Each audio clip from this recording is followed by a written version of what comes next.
behind me is hundreds and hundreds of square kilometres of what used to be usable, fertile agricultural land, but is now, because of the flooding, totally unusable. And even once the flooding recedes, it will remain unusable for the next 5 years. So not only have the people lost their homes, they have lost their livelihoods as well. And so this is why it is so important that we pledge to give to this cause. It may sound as if I am over-exaggerating, but this is a real need, and it is a need that exists now.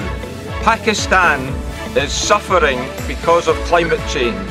Pakistan is paying the price for the behaviour of the rest of the world. And so it is essential that we step up and make a commitment to help the people of Pakistan.